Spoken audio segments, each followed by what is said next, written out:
exist, but if we use property, we can defend the right to life. And Walter's a smart man, and I think on some level, he's itching to get his microphone. I think on some level, he understands that he's been involved in a tangle here. What I would tell you is, I guess if I'm a faith-based kind of guy, the closest I come to a faith-based is that everybody in here has inherent and equal worth, and we need to be thinking about ways, whether we use markets or whether we use government or whether we use modern science in order to recognize and promote the right to life, because none of the other enjoyments of life, none of the other rights make any sense if we don't honor that. And when you think about government, and I know there's some folks in here who think no coercion whatsoever, everybody's going to do their own thing, and it's going to work out wonderfully. It is an attractive message. If I can just do what I want and you can just do what you want, everything is going to be wonderful. Or it's going to be as wonderful as it can be in this world. That is a very seductive message, but I ask you to think very carefully about that and talk about what it means to respect and honor not only the life of yourself, but the life of other people. That's it for me. I think that if these two guys really understood what libertarianism is all about, they'd become libertarians. The problem with them is they just misconstrue libertarianism here, there, and everywhere. They don't understand what libertarianism is. I don't care how much they've read about it, they don't understand it. Come to my classes and I'll teach you what libertarianism is, and I'll convert you to the one true faith. Look, libertarians are not pacifists. We don't say that you can't use violence. You can use violence in self-defense. You can use violence to put murderers away or rapists away. That's just a total misconstrual to say that we don't favor the use of violence. We favor the proper use of violence. Now, with me putting my tongue wrong, and I might have been guilty of it, speaking extemporaneously, what I meant to say, and I think I said, but maybe I'll stand corrected by Roger, is that if we adhere to private property rights, we will better support not the right to life, but life. So I'm not saying property rights will support the right to life. I'm saying property rights are the best chance we have to promote life. Now, this thing about private liberties to raise children, I agree with Ken entirely about those Christian scientists who let their kids die because they won't give them a blood transfusion or whatever it is. I think that this is just child abuse. There was a case where some black football player was whipping his son with a stick, and he whipped the kid's testicles, and the kid was 4 years old. It was in the newspaper. I mean, that guy should be put in jail. And what's his name? The round mound of rebound. Charles Barkley said that every black family does that, or every black. Well, then they should all be put in jail. That's child abuse. And I certainly agree with Ken that these Christian scientists who won't allow a blood transfusion, those kids should be taken away from them because they're engaging in child abuse. And I'm happy to use violence against them because they are violating the libertarian law. Okay, now with regard to vaccination, there was this case of Typhoid Mary. Typhoid Mary lacked mens rea, namely a guilty conscience. She wasn't purposely infecting people with typhoid, but she had typhoid and she was working in some sort of restaurant and giving typhoid to everybody. Well, what would be the libertarian view on this? Well, she is not a criminal, but she is acting criminally in the sense that she's invading other people, violating their rights by giving them typhoid. Namely, she's guilty of something similar to in the environmental situation, like pollution. Sending off dust particles onto other people, which would be a trespass. So the smokestack that is churning and giving dust particles to everyone else is engaging in trespass, and Typhoid Mary is engaging in trespass. And if you have somebody who is doing that sort of a thing, the answer is not put them in jail because they're not really criminals, but to put them in isolation. So I think Ken and I and Roger all agree on this issue. I'd like to open it up for questions. Thank you, panel, for being conscious of time and trying to be fair to one another in the audience. I really appreciate that.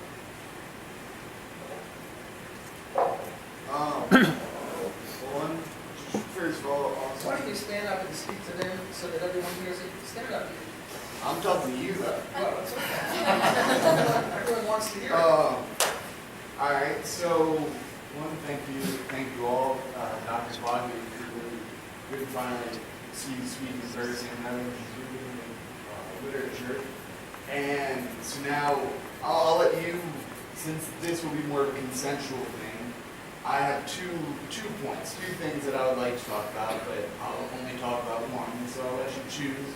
right to life or what you said on sweatshops? Which would you rather talk about? Well, I've already talked about right to life enough. I'll talk about sweatshops. Look, the capitalists... No. Oh, sorry. I have a comment on what you said about that. Go get them. Talking about the sweatshops in Malaysia. These business people, one of the reason why they're starting is they're just giving them a better opportunity. Now let's go into the right of property. Did these people consent to have the sweatshop come into the area, or was that an intrusive thing in and of itself? Well, I think when the sweatshop went into Malaysia or Bangladesh or whatever the country is, they bought property from a willing seller. I don't think they intruded themselves in. They didn't come in with guns blazing. They just came in with money and they bought a factory or they bought land and they built a factory. And they said, hey, come on down. We'll pay you 35 cents an hour. And the prevailing wage was 10 cents an hour and there was no violation. Look, all the free enterprise system consists of is voluntary commercial interactions, and every time there's a voluntary commercial interaction, both parties gain in the ex ante sense. You're all wearing shoes. You bought your shoes for 20 bucks. That means you valued the shoes as more than the 20 bucks, and the guy who sold you the shoes valued the shoes at less than 20 bucks, and each profited from each other. That's all the capitalist system is. That is the laissez-faire capitalist system. And it's the same thing with sweatshops. The prevailing wage in Bangladesh was 10 cents an hour, and the sweatshop owner is offering 35 cents. And then you get blue cap types who want to have a ban on importing sweatshop things. So they're hurting the very people that they're trying to help. Look, we now have, what do you call it, Walmart. There was a big fight. Should Walmart be allowed to come in? And in New York City, they banned Walmart. But, when Walmart started here, they wanted 400 workers, and they got 5,000 people lining up. This shows that what Walmart is doing is voluntary, and Walmart is sort of a domestic sweatshop, you might say. But the proof of the matter is that people lined up around the block to get these jobs, and then all the lefty, hippie union types are saying, oh, this is evil, Walmart is exploiting these people. Well, they might be exploiting these people, but in the view of these people, those jobs are better than their next best option, otherwise they wouldn't have taken this. Walmart doesn't come with a gun going out on the street and say, hey, you got to come work for me whether you like it or not. Walmart just says, hey, we're paying whatever it is, and anyone want to work for us, and people go to work for them. And the same thing with the sweatshops. And this anti-sweatshop thing is just despicable. It's economic illiteracy and it's immorality. It's hurting the very people at the bottom of the heap that you're supposed to be helping according to the preferential option for the poor that the Jesuits support. Thanks. Any comments from the other panels? I think the whole issue of sweatshops is the same as it is predicated on the notion of the right to life. I mean, Stalin killed millions, Hitler killed millions. Whether you kill millions through governmental coercion or through private property, I want to reiterate my point that without that fundamental respect for life, and I think that needs to be the principle that we use when we determine decent working conditions, when we determine contractual relationships, speaking as an ex-union rep, when we contractual relationships between labor and management, that needs to be a primary issue. And I want to just go back to what Walter said a minute ago. I think he's still pretty tangled here. I think we need to go back and look at that because he says, well, if you want to respect life, then the best way to respect life is to observe property rights. I just want you to take a moment and think that through. What he's really implying there is in some way life trumps property. Now, you don't want to use the word right to life. Don't use the word right to life. If you want to call life the supreme value, call it whatever you want. But the fact is, property makes no sense if you're not alive to enjoy it. Now, I support property rights, by the way, because I think they form an effective curb against government. If government can simply, without due process of law, take your property away from you, then that means there's no barrier between you and government. And I do agree with James Madison. We need to cultivate a healthy distrust of government. But the moment you put property ahead of the right to life, just go ahead and make it master race or master class, because the results are going to be the same. I agree with Roger. I mean, I think the argument that Walter made is specious. Whether it's 20% more or less, that's not the point. It's a question of human dignity. These people are often caned, like in Indonesia. They're beaten. They're not allowed to use laboratory facilities at a certain point. In some cases, they were even tortured. That's come out. I have a whole documentation, if you'd like to see it sometime. Suits against Nike Corporation, who sued in San Francisco court some years ago repeatedly for their violations, human rights violations, human dignity violations. So I think the argument, well, they're making them more than they were. I think some of us went through this debate here at Loyola some years ago when the chair that Bob Thomas now has in environmental communications was being offered by Freeport McMoran. That was quite some time ago. But students, not faculty, and I was very proud of them actually, led the movement to oppose that chair because they said it was simply greenwashing, green-mailing. Freeport McMoran would give these chairs, Tulane, LSU, UNO, Loyola, to say, well, look what we're doing for the environment. While at the same time this was going on, they were the first U.S. corporation in history to lose their insurance during the Clinton administration. They were so bad, tailings and rivers in Indonesia, that even the Clinton administration could not tolerate that. They said, no, you lost it. And yet they were giving these chairs in the environment. So, oh, look what great things we're doing. And students led this opposition. And we had one night here where people from Urianjaya came. And basically, I'll stop here, but they said, yes, they gave us some jobs, but while doing this, they totally destroyed our way of life. They totally destroyed our culture. Now we really have nothing. Drew, you got a question? Yeah, this is more to Professor White. When I learned about value of things, whenever I like to consider value, I always look at it from a subjective, from a personal thing. Like I value a chair, or I value a diamond, or I value a friend. And I can see someone saying like I value life, but I guess I have an existentialist view of this. I just don't see where like we come up with this like right to life because it has some intrinsic value or something.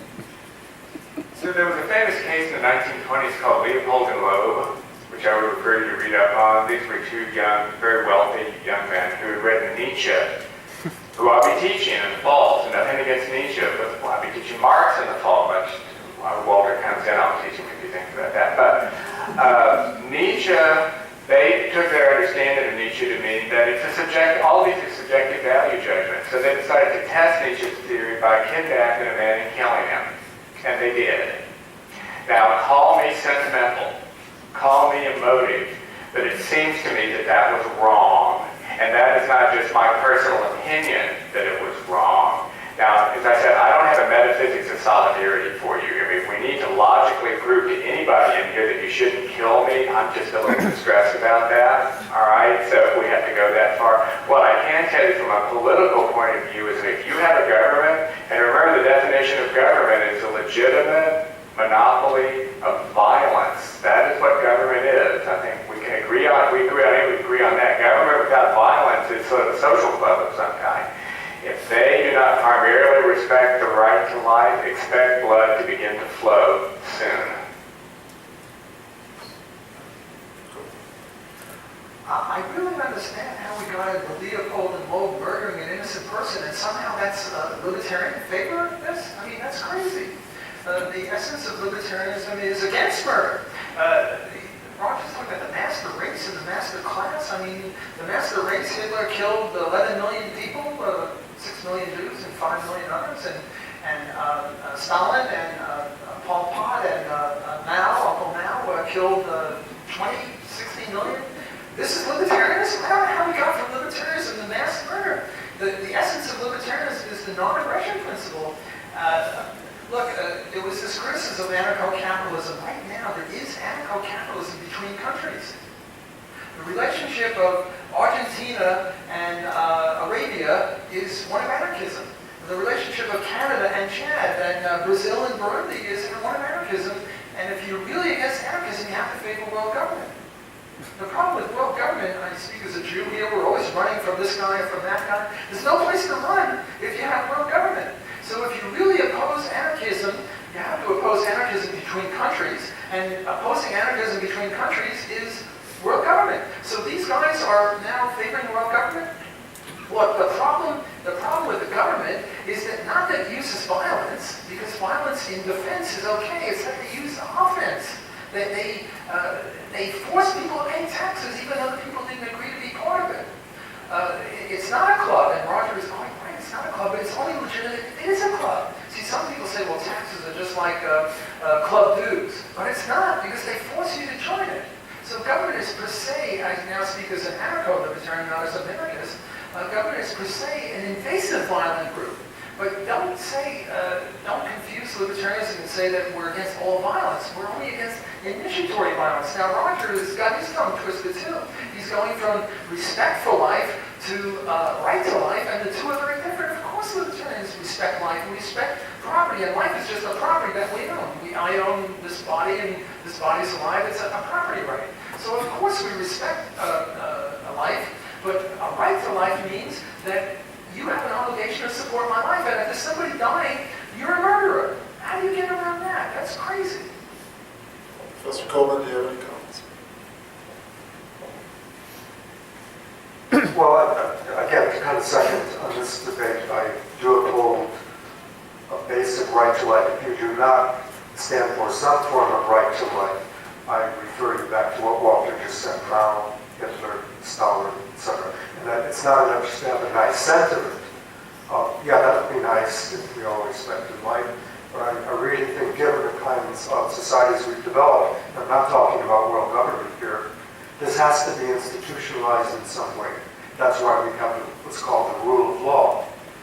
The rule of law, which ideally makes us free. You know, when they give honorary degrees to the law school, at Harvard Law School, that's what they say.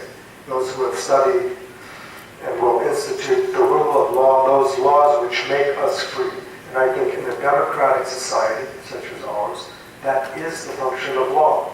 It's not simply to oppress us or to repress us. It can do that, of course. That's why we have courts, that's why we have civil lawyers, that's why we have the Supreme Court, that's why we have the Anglo-Saxon judicial system. But ultimately,